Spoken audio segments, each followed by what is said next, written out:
ओम श्री विष्णवे नमः। ओम पितृदेवताभ्यो नमः। हिंदू धर्म में श्राद्ध पक्ष की एकादशी को बहुत ही खास माना गया है। ये एकादशी आश्विन मास के कृष्ण पक्ष में आती है, जिसे इंद्र एकादशी के नाम से जाना जाता है। इस एकादशी के दिन व्रत और पूजा करने से इसका फल पितरों को भी मिलता है, जिससे उन्हें मोक्ष की प्राप्ति होती है। यदि आप भी अपने पितरों का आशीर्वाद पाना चाहते हैं, यदि आप भी चाहते हैं आपके पितरों को मोक्ष मिले और आपके घर में सदा सुख समृद्धि का वास हो, तो इस बार इंदिरा एकादशी के दिन कुछ काम अवश्य करें। जैसे कि इस दिन आप अपनी सामर्थ्य के अनुसार निर्धन गरीब व्यक्तियों को जरूरत का सामान उन्हें दें, या किसी ब्राह्मण को अपने घर पर आमंत्रित करके उन्हें भोजन कराएं।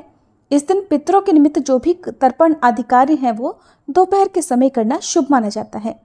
इंदिरा एकादशी का व्रत है, तो व्रत रखने के बाद उसका सारा पुण्य यदि अपने पितरों को अर्पण कर दिया जाए तो पितर न केवल तृप्त होते हैं, बल्कि भगवान श्री विष्णु के वैकुंठ धाम को जाते हैं।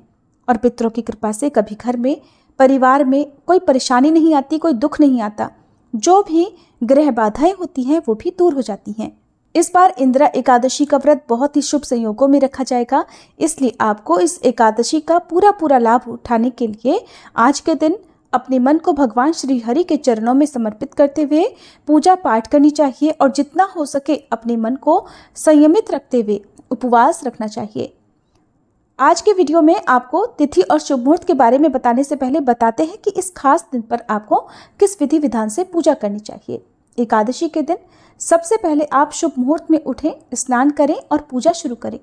सबसे पहले एक चौकी पर भगवान विष्णु की प्रतिमा स्थापित करें, भगवान को चंदन का तिलक लगाएं, पुष्पों का हार अर्पित करें, शुद्ध घी का दीपक जलाएं, अबीर गुलाल मौली जनेऊ आदि सामग्री एक एक कर अर्पित करते रहें। अपनी इच्छा अनुसार भगवान को भोग लगाएं और भोग में तुलसी के पत्ते जरूर डालें।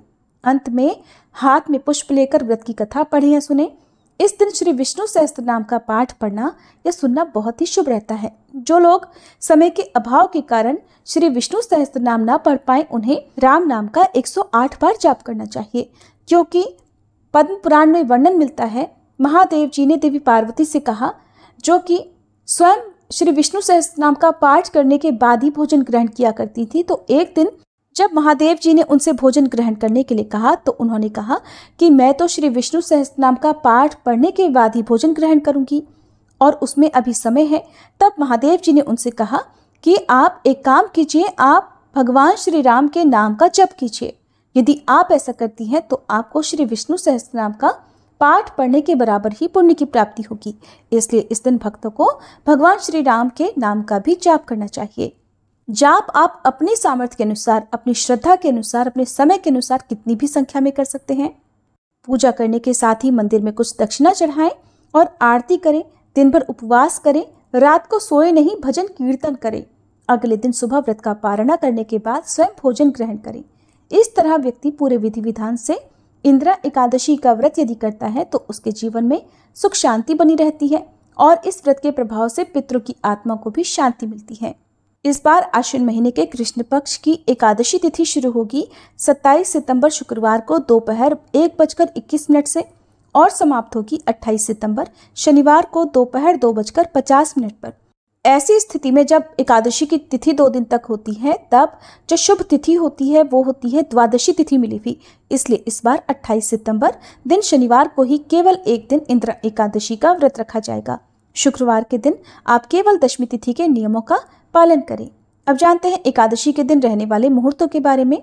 इस दिन सूर्योदय होगा सुबह 6:21 पर, सूर्यास्त होगा शाम 6:13 पर, ब्रह्म मुहूर्त सुबह 4:55 से 5:33 तक रहेगा। सिद्ध योग सारा दिन रहेगा और रात 11:10 पर समाप्त होगा। इसके बाद में साध्य योग प्रारंभ हो जाएगा। तो इस बार एकादशी का व्रत सर्वार्थ सिद्धि योग में रखा जाएगा, जो कि अपने आप में सभी प्रकार की कामनाओं को पूर्ण करने वाला संयोग है। अभिजीत मुहूर्त सुबह 11:53 से 12:41 तक रहेगा और राहु काल सुबह 9 बजे से 10:30 तक रहेगा। कोशिश करें कि सुबह की पूजा आप राहु काल का समय शुरू होने से पहले कर लें। द्वादशी तिथि शुरू होगी 28 सितंबर शनिवार दोपहर 2:51 से और 29 सितंबर रविवार दोपहर 4:47 पर तिथि समाप्त होगी। 29 सितंबर रविवार को यानी व्रत पारणा के दिन सूर्योदय सुबह 6:21 पर होगा। सूर्यास्त शाम 6:12 पर। ब्रह्म मुहूर्त सुबह 4:45 से 5:33 तक रहेगा। इस दिन आप सुबह की पूजा ब्रह्म मुहूर्त में कर सकते हैं। सात योग सारा दिन रहेगा। अभिजीत मुहूर्त सुबह 11:53 से 12:40 तक रहेगा। इस मुहूर्त में भी आप दान दे सकते हैं।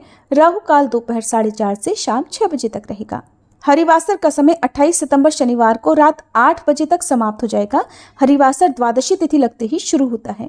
व्रत का पारणा किया जाएगा 29 सितंबर रविवार को सुबह 6:21 से 9:05 के बीच में, क्योंकि द्वादशी तिथि के दिन व्रत पारण करने से पहले तुलसी जी की पूजा करके तुलसी जी के पौधे में जल दिया जाता है। तो ऐसे में रविवार का दिन होने के कारण अब आपके मन में ये प्रश्न होगा कि जल अर्पण करें या ना करें। तो देखिए, एकादशी का व्रत शनिवार को है। अगर ऐसे में एकादशी और द्वादशी 2 दिन तक तुलसी जी में जल अर्पण नहीं किया जाएगा तो तुलसी जी सूख जाएंगी, मुरझा जाएंगी। इसलिए आप द्वादशी तिथि यानी कि रविवार के दिन तुलसी जी के पौधे में जल अर्पित कर सकते हैं। साथ ही माता से आप क्षमा याचना कर सकते हैं। तुलसी माता के मंत्रों का यानी ओम सुभद्राय नमः, ओम श्री तुलसी नमः, इस मंत्र का जाप करते हुए तुलसी जी में जल चढ़ा सकते हैं। ये थी आज की वीडियो। उम्मीद है जानकारी आपको पसंद आई होगी।